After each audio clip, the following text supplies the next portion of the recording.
Hey, I'm Gary from PA Hydroponics. This is episode 2 of our cloner machine series, and in this episode we're going to be building the cloning machine. Cloning machine's pretty much made up of a pump, a sprayer, and some sort of baskets to hold the cuttings so that they don't fall through. This is your pump, Manifold. These are spray jets. These are 360-degree spray jets. They shoot out kind of like this. So, pretty simple to build. We're going to be using 3 T-fittings, 1/2 inch, and then a couple feet of 1/2 inch tubing, and 4 sprayers here. We got our food-grade black plastic bucket, done letting it light through. I've fit up to 11 of these on one lid before. When you get up to 11, there's very little plastic in between these. A lot of people don't like their plants touching either with the cuttings, so I'm going with 8 today. I'm gonna do the old 8. And tools we're gonna need: drill. You're gonna need a knife, 2-inch hole saw. The hole saws, I bought multiple brands of these, and they're always just a hair different. So it's hard to find them where it'll make everything nice and tight. So I'm not sure what brand this one is, but I've been using that lately. And then you're gonna need some regular drill bits. And other than that, it's time to go get some parts. Meet me over there. All right, first we're gonna need the bucket, the base.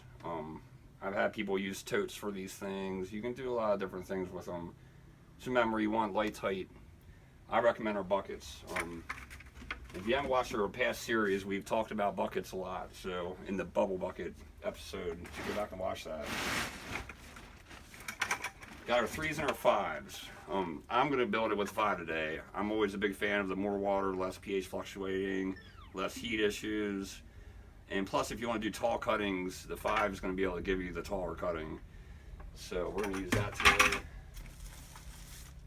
The bucket lids, I've had different brands of these in the store as well. These are the Hydrofarms. I think they work great. They have this nice little trough around the side, which we're going to show you if you ever have any leaks, that the water will go down that trough. We're going to put some little holes around there. So that's what we're going to use for that. I also have templates here if anybody wants templates to help you drill holes. But we're going to show you how to do that without using a template. Alright, so next thing we're going to need,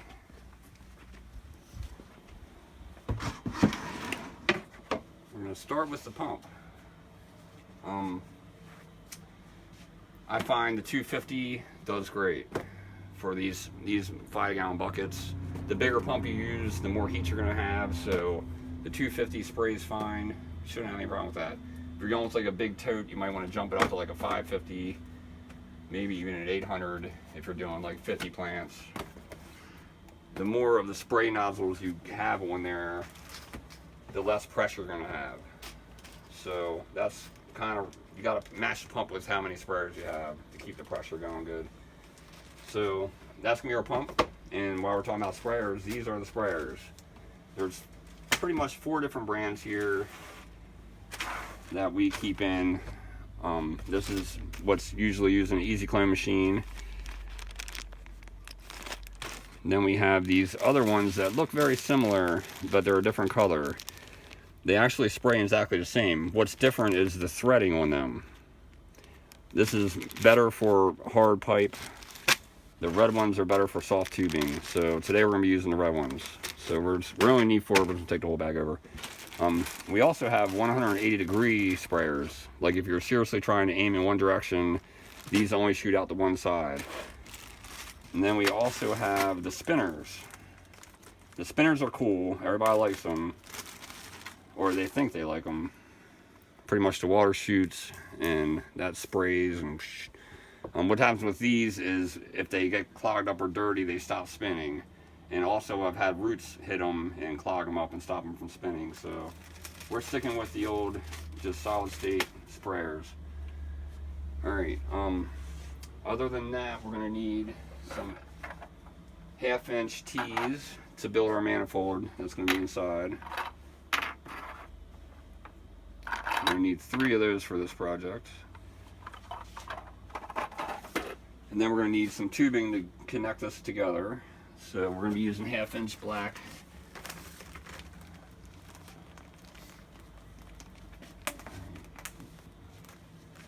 This little piece right here looks like the perfect size. Alright. Yeah, you're only going to need a couple feet of this, just enough to make the connections. Alright, next thing we're going to need is some net baskets here. People online probably are asking a lot, why do I need a net basket? Well, if you just cut holes in your lid, the neoprene, which holds the plant, which are what these are over here, they're just going to fall through the hole.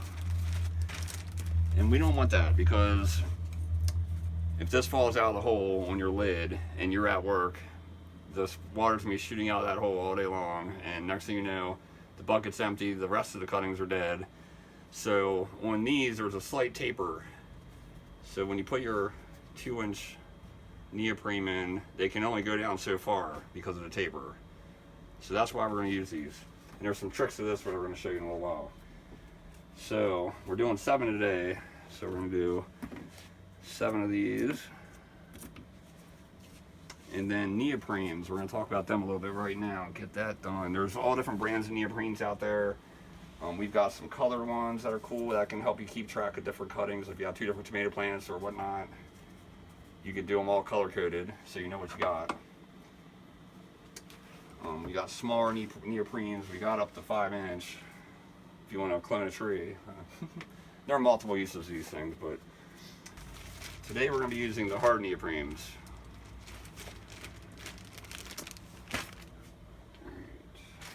I think that's about everything we need for this project, so meet me back over at the counter.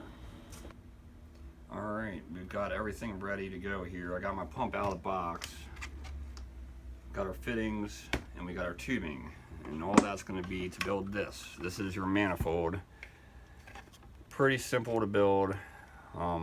It looks complicated, but it's real easy. I like using the soft plastic for everything. I can take it apart, put on some new tubing, and clean it out real easy. Where a hard pipe, once you glue that together, it's stuck there forever. So, first thing we're gonna do is get some of our fittings put together here. We're gonna have one running down to the pump, and then we're gonna branch off the side like this, and it's gonna be a circular kind of deal like that.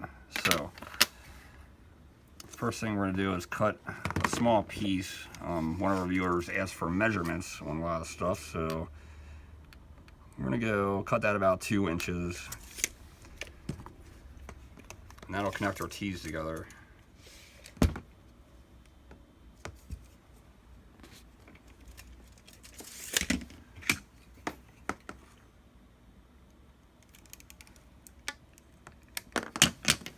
Use this as a guide for the rest of them.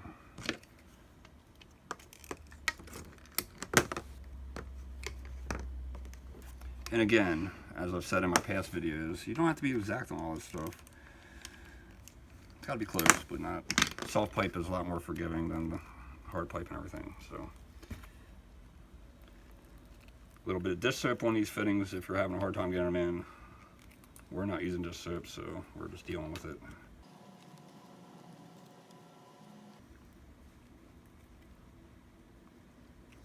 I push those all the way down so they're touching. We built bigger manifolds than this, but I don't like having the whole bucket taken up by the manifold, because you need to be able to get in there, you need to be able to maintain it and get your electric wire through. Alright, so that's that part of it, and now we have to cut the loops.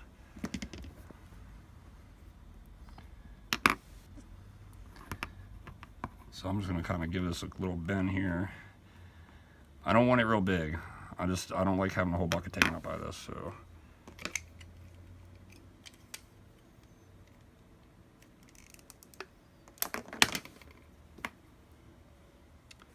I built these manifolds a lot of different ways too. I put elbows on them before. This little round one of my customers, gotta give a shout out to Dan. He built his like this and brought it in, and I was like, man, that's even easier than the way I used to build them. So, kind of adopted it over the years.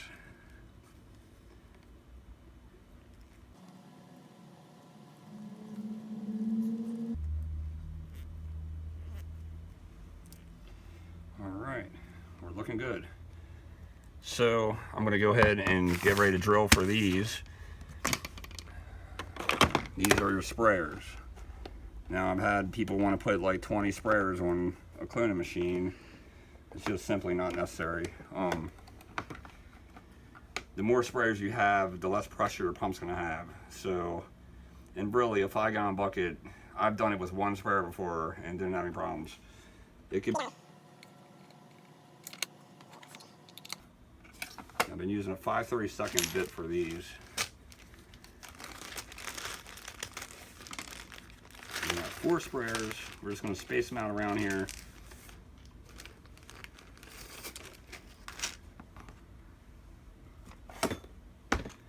When you're drilling through your hose, you definitely don't want to go all the way through.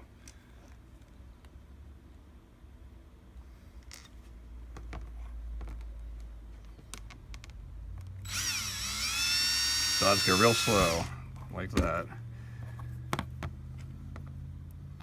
And then these screw right in. And they won't come out, so.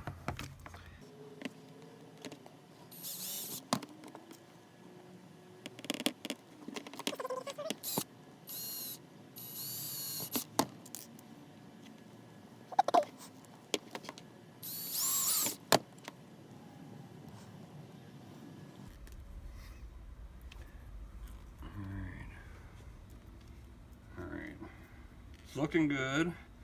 That's what you end up with. Next we're going to be cutting the piece that runs down to the pump. Now, if we have it all the way at the bottom, our bucket's about this tall, and my whole point was to get a little bit extra water in, so I'm going to raise it up a few extra inches. That should give us like another gallon in there.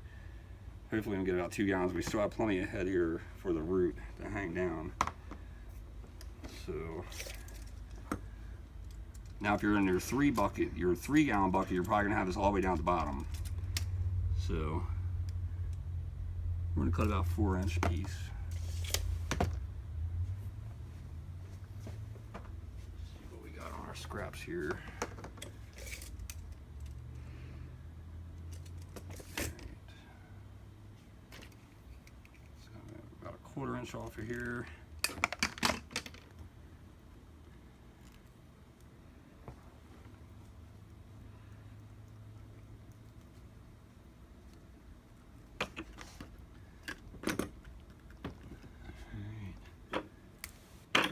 It's going to be tilted too. It needs a slight adjustment. Alright, so that is your manifold. It is ready. These pumps are pretty decent. They're the Hydrofarm pumps. They have a nice pre-filter in them to keep your sprayers from getting clogged up. In our last installment on this series, we're going to talk about how to clean these. Take your pump apart and clean it. A lot of people don't do that. They just come and buy a new pump, which we don't mind that, but really, they can be cleaned.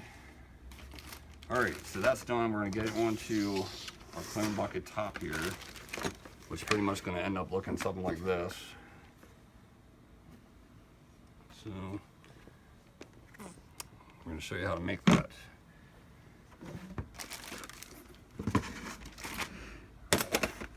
Alright. To lay out your holes, I pretty much take my neck cups and lay them out upside down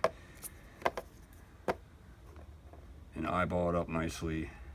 Like I said, you can cram these really on here if you wanted. I've gotten up to 11 on here before, but I don't like having everything crammed like that, so today we're going to be doing 7. Lucky number. Alright, so once you get everything eyeballed up nice the way you want it, we're going to take our marker.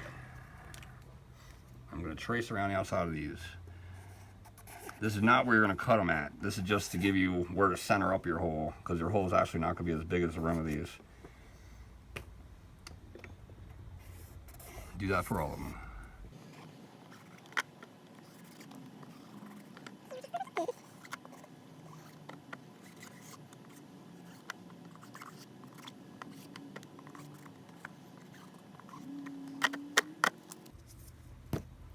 Alright, we got our holes drawn where we want them. little bit hard to see there. We're going to be using a 2-inch hole saw for this.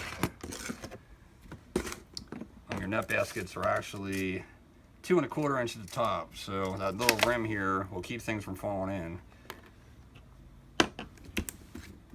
I find the best way to drill these lids is to just simply put it on top of the bucket. Then your big mess will be inside the bucket when you're done. And no real trick to this. Just use your circles you have to center up your bit.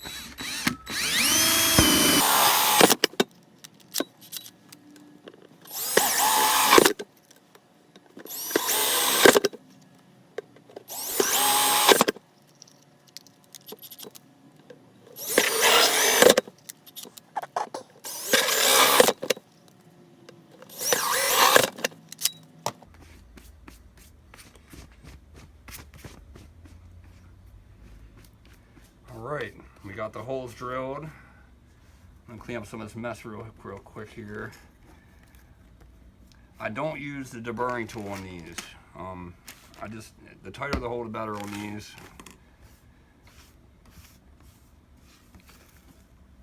Next thing we'll be doing after we clean this up a little bit is getting the neck cuts ready.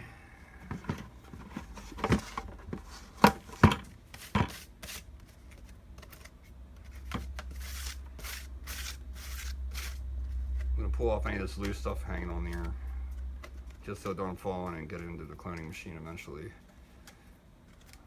And we will clean this bucket out before we actually use it. Alright, so that's your bucket lid. Alright. Now the baskets, you could just set them in there like that if you wanted, but your roots are going to get stuck in the bottom here. So what we do is we cut them down, and see, this is one of the dumb ones I did before. There's a little rim on here. I leave that on and cut right below it. So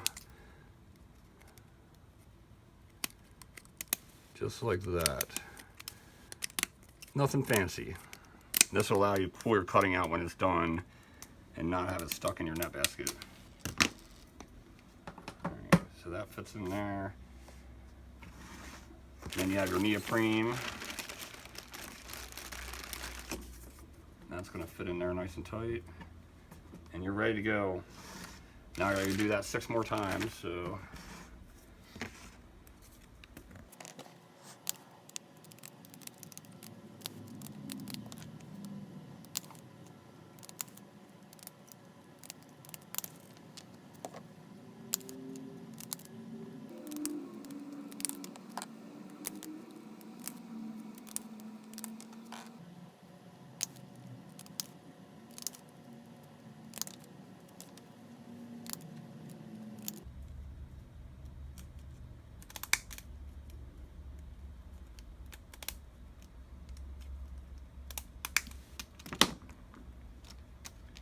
alright, that is done. So all these guys go up here. We got our neoprene.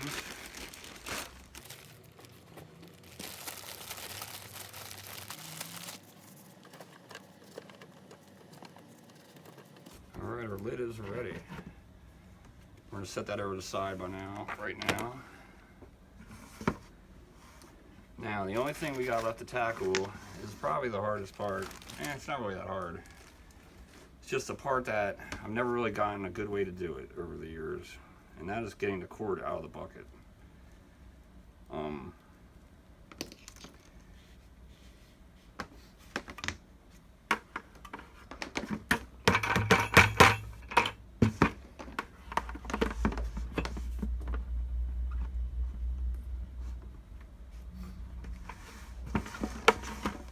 I've used grommets on here. I've tried hi-hat grommets. Just kind of tough. So what we're going to do is we're going to drill a small hole. Try to get exactly what the cord is. Let's see here. This is 9/16 or No, 5/16, sorry. So 5/16 on the hole. And we're going to put it up towards the top. That way the water will be less likely to run out, even though the water will never be up that high. And you don't want to put it where the handle is, because you don't want the handle to ever be hitting the cord.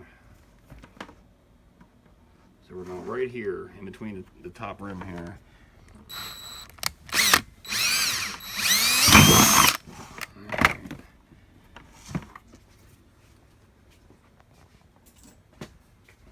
I'm going to use a deburring tool, make sure everything's out of there good.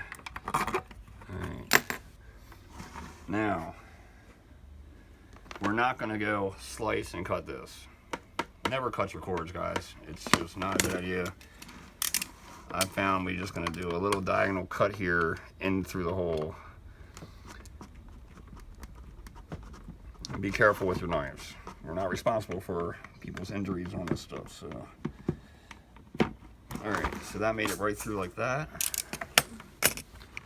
And pretty much I'm going to bend this out a little bit and slide the cord right in. And I'm going to get some of the slack out of the inside. When you put your bucket lid on, it kind of joins this top lip together and keeps it there. I've had some people silicone right around here. It's up to you if you want to do that. I like to be able to get my pump out and clean it. So once you silicone everything up, you got to sit there and peel it back off and reapply it. The other thing you can do in case you do have a slight leak out of here, I do recommend, I've noticed when I've done this before, don't shoot a nozzle right at the cord. If you shoot the nozzle, so kind of like take note of where you're aiming at here, because that's your only real place it can leak. And this is a simple solution too. If it does get a couple drips, you'll be fine. Alright, so we got that done. The pump's on. If you end up having very loose holes and you want to tighten it up a little bit, I found a little trick to the basket since they're tapered. Because like right now, these are a little loose, and for small cuttings, that's fine. They're not going to blow out or anything. I go and I take the cup and just slice it up the side like that. So you got a little bit of a gap here. Then that goes in the hole. And then as you put the neoprene in, it spreads the cup out a little bit and it makes it grab better. So there, now it's a lot tighter than the other ones. All right, last thing we need to do is put some little drainage holes around the rim here. We're going to put a couple little drainage holes. That way, if anything does shoot out of here, it's going to go back down in the reservoir. Don't make the holes real big. Like, you don't want to use a 1/4-inch bit. You want to use something enough to let the water go through. We're going to use a 3/32 here.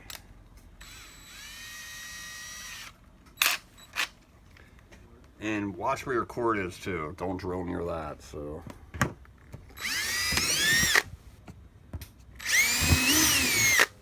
I'll ream them out a little bit.